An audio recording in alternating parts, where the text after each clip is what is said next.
មណ្ឌលព្យាបាលជំងឺបេះដូងសរសៃឈាមនិងជំងឺមនុស្សចាស់នៃមន្ទីរពេទ្យមិត្តភាពខ្មែរសូវៀតមានផ្ដល់ជូននូវកញ្ចប់សេវាកម្មពិនិត្យសុខភាពពិសេសសម្រាប់មនុស្សគ្រប់វ័យចាប់ពីថ្ងៃនេះតទៅដែលនឹងបើកដំណើរការរៀងរាល់ថ្ងៃច័ន្ទដល់ថ្ងៃសុក្រចាប់ពីម៉ោង 8 ព្រឹករហូតដល់ម៉ោង 12 ថ្ងៃត្រង់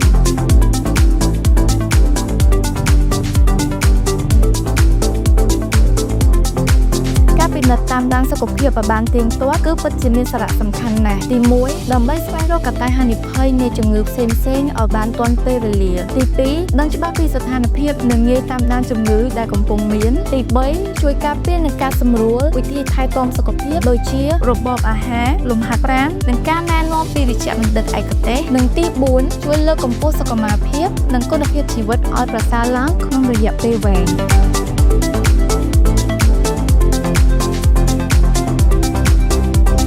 ពេទ្យមិត្តភាពខ្មែរសូវៀតមានកិត្តិយសសូមជម្រាបជូនសាធារណជនឲ្យបានជ្រាបថាមន្ទីរពេទ្យរបស់យើងខ្ញុំមានបើកបម្រើជូននៅសេវាកម្មកញ្ចប់ពិនិត្យសុខភាពជំងឺទូទៅនិងជំងឺបេះដូងសរសៃឈាមចាប់ពីថ្ងៃទី21ខែមករាឆ្នាំ2026នេះតទៅដោយវេជ្ជបណ្ឌិតឯកទេសដែលមានបទពិសោធន៍ច្រើនឆ្នាំសូមអរគុណ